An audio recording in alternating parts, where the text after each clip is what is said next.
Well, hello everyone.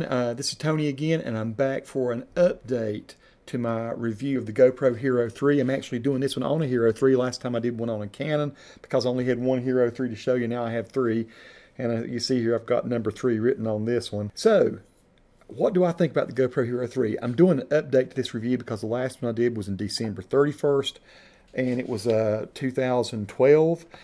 And starting the new year with the GoPro Hero 3, I was pretty excited about it, but I was down on some things about it. And you know, I feel like a lot of people are watching that old review that I did back in December of 2012 and getting maybe a bum idea of some things about the GoPro because I criticized a few things about it. Let me just kind of jump into why I really, really love my GoPro Hero 3. And you forgive me if I look up a little bit. It's because I have some notes on the screen here. I don't want to miss anything this time. First of all, the GoPro Hero 3 has totally changed the way I shoot video. And for a lot of reasons, I thought I'd just kind of break it down. Number one, I shoot more video now. I've put, gee whiz, over 500 videos out on YouTube. And many of them use shots from the GoPro Hero 3 or shots exclusively that are the GoPro Hero 3. A lot of times I'll mix them up with the other shots from Canon and Sony camcorders. The reason why do I shoot more video? Well, because the GoPro is more compact. I mean, you can see this thing weighs very little, small footprint. It's awesome to take on hikes.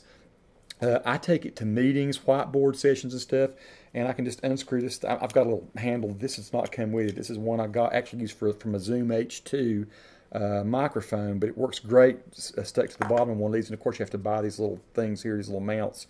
You can buy them at the sporting goods stores, or you can buy them online through GoPro. But a lot of times I'll just set this thing on a desk and it'll sit there and I can get whiteboard sessions. I don't have to take a bunch of notes and things anymore. I'm archiving a lot of video. I usually shoot 720p or something that doesn't take up as much space, but I can still read the boards and notes and points have been made. I've shot interviews with people with these. I mean, with doctors, stuff that's actually turned out being broadcast quality. You don't want to shoot the wide angles. You want to use either medium or narrow when you're doing that. You know, I like it because it's discreet. I recently did some walks through Charlotte. I've done drives around with this thing mounted on the outside of my car to the top of my windshield. People just don't even notice it's there. It doesn't bother anybody. What you want to do probably is there's a mode here where you can go in and you go into settings and you go into, I'm not sure, there's another level of settings in there. I can maybe annotate this and tell you. But you can go in here and you can turn the flashing red light off and you can turn the beeps and stuff off. And so that's what I do is I start this one out. You're not hearing anything.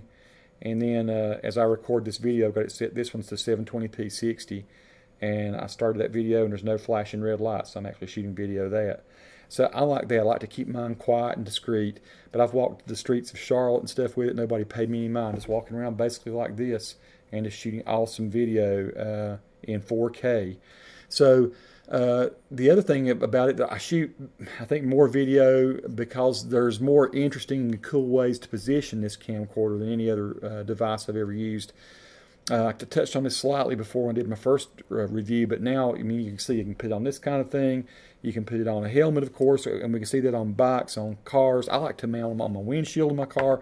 I've got actually on the outside of my windshield, I've got 3 mounts on the outside. One in the dead center of my windshield and one to either side. I had to make sure that the windshield wipers wouldn't hit them. But I actually can put my three GoPros this way, and this way, and shoot really great videos, synchronize them up, and do little travel videos like on the Blue Ridge Parkway or through Asheville, North Carolina, Chapel Hill. I've done some nice things, just kind of travel videos, get to know these area type things. You know, there are all kinds of great ways to move it through space. I like to take this thing and put it on the end of a golf ball retriever. You may have seen some of my videos where I've done that. You can telescope a golf ball retriever out to about 14 feet.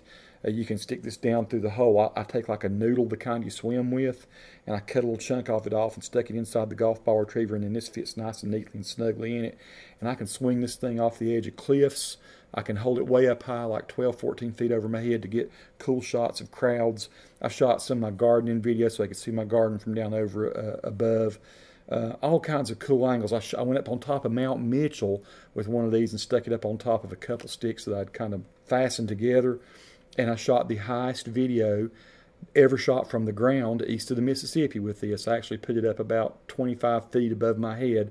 So 6684 plus I'm about 6 feet tall. I'm holding it up there. I can't remember how high it was, but you can see that. Look for the highest video shot east of the Mississippi, and I shot that with a GoPro Hero 3. I couldn't have hoisted up any of my other camcorders that way just because they're not as mobile as this and as light. I have a Steadicam that I devised, and I used to have the Steadicam where it has two handles on it and a post in the middle that I used to mount like a Canon camcorder from. Well, with these, they're so small and they screw on so easy. I actually fixed the mounts on my Steadicam so I can put three of these. So I'll put one like on the front shooting in, for instance, medium field of view, one on this side shooting in near field of view, and one shooting in wide. Then I can go back into the studio and I can create the various different sizes that I need of those pieces of video. In other words, I can go from a near to a medium to a far, and it looks really great. I've mounted these things on the front of my lawnmower. You can mount them on a helicopter, little quadcopters or hexcopters you see now. A lot of people are doing great aerial videography and photos with a GoPro Hero 3. I've mounted these on my guitar, and several of my guitars actually. And I had this old cheap guitar. I actually put some of the GoPro mounts on there, and I figure, well, I don't mind if they mess up the finish even on one of these cheap guitars, but even my fancier guitars, I found out you can go to Staples and you can get the little cellophane clings, like the little clingy things you stick onto glass, but then you can peel them off to make to print signs and things on, and you can just cut out one the size of the GoPro mount, or a little larger than that, and stick it on your guitar because they peel off real easy, and then put a GoPro mount on top of that cellophane stuff, and it holds great. So I've shot a lot of videos with my guitar playing music with the GoPro Hero 3, shooting those cool angles down the neck and back up the neck, or from various locations on the body of the guitar. You can mount them, once again, on mic stands. When I say mic stands, not just this. Say you want to just actually put it on a microphone stand and mount it. Maybe you want to, you've got your tripod, but your tripod only goes up so high, and your tripod doesn't actually lean out over something. You can get a boom mic stand, and you can like stick your boom out over the top of something. You can have it go over the top and shoot down. And I've done at least one guitar tutorial that way, where I've got the GoPro shooting down over my shoulder so that I can see what the guitar looks like looking down on it like that as you play. Really cool for tutorial type effect, or I've used it for some other projects as well. So that's a kind of a cool thing, I think. I've even taken the GoPro and mounted it on like a weight, like a dumbbell thing, and then hang that dumbbell from a piece of rope over the edge of a pool so that it kind of, like I put on top of the weight, and the dumbbell hangs down into the water. And then I've shot submerged video, not where I'm underwater myself doing this, but I've actually shot a video tutorial of how I do underwater aerobics. I have a kind of a cool video there. So, it's even possibility of doing that. And by the way, the underwater housings work fantastic. I've never gotten a GoPro damaged or anything shooting underwater. Probably done it 3 or 4 times. And the underwater housings do a great job of keeping the GoPro dry. And it shoots good video through it too. And one of the other reasons I shoot more video now is because there are all kinds of frame rate options. I mean, things that I never would have thought to do before, like trying to capture a hummingbird's wings in motion. I actually hung one of these on a mic stand, put it about maybe a foot from a hummingbird feeder, and because of the field of view, I shot it at 240 frames per second, which is only standard definition video, but it's super fast. You can actually see the hummingbird's wings flapping, and I thought that was pretty great. And I've shot a lot of birds in flight and things like that. I've also shot at those very high frame rates, where I take my pellet gun and shot like an egg, or shot an apple or something, and put the GoPro right there beside the apple or the egg and watch it just explode. It's really cool. So people are enjoying watching that kind of mess on YouTube. That's what YouTube's about anyway, so that kind of entertainment, something new that you've not seen before. Would never have thought to do something like that if I hadn't had a camera like GoPro that would do the field of views, that would do the frame rates. Also, the thing I like about the very high frame rates, or at least the moderately high frame rates, like for instance 1080p 60, is that you can really do some good stop moments in your video. Like say you're driving down the road and you're shooting one of these, almost any frame you stop on is really sharp. There's no motion blur or anything there that you get if I was doing one of my Sonys at 1080p 30 or 60 interlaced even. It seems to, the stop motion, each frame, 48 frames per second, it's a great way to shoot. I wouldn't shoot with that frame rate under fluorescent lights, though. It doesn't do well under fluorescent lights. But 48 frames per second outside, fantastic looking video, and you can stop almost any frame and see exactly what you're looking at, signs and people's expressions, and I think that's pretty cool. So I shoot a lot of my travel videos, my driving videos in 1080p 60 or 1080p 40. 1080p 48. The one thing I really like about the field of views is you don't have to obsess anymore about what you're pointing at. I did buy the little backpack on here that lets me see what I'm looking at, because there's no viewfinder on here. But the thing I found out, I stopped using it a long time ago. I just know that if I point this thing at something, it's going to get some interesting video. If you're medium field of view, you get a much wider range of field of view than you would with any of my other camcorders. I don't even have to think about it anymore. I'll go out and I'll interview somebody, or I'll walk around the shop, I'll shoot video, and I'll just basically just kind of point in the general direction. I go back into the studio and I look at it, and it's always good. That's been kind of just a pleasant surprise, I think. One of the things I really love about it.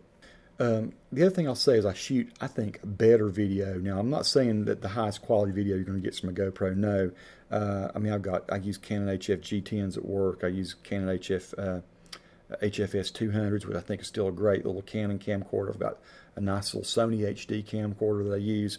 So you can shoot probably better quality video with those, but I don't think you're going to, find that much difference between those camcorders and these.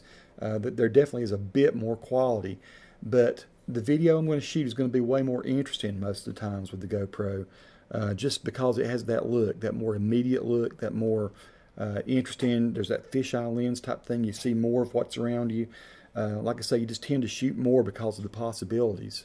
I mean, I'm able to be more prolific with this just because it's way more convenient. I find myself shooting a lot more video because it's more discreet, because I'm not walking around doing this. I can walk around doing this, or I can have this in my hand, and it's almost like nobody even notices it's there most of the time. And it is kind of a cool thing. It makes you shoot better video simply because you're going to be able to find, if you're shooting more, you're going to find those little tidbits and stuff that really are kind of special and magic. And I think I've caught more of those with the GoPro than I have with my other camcorders recently.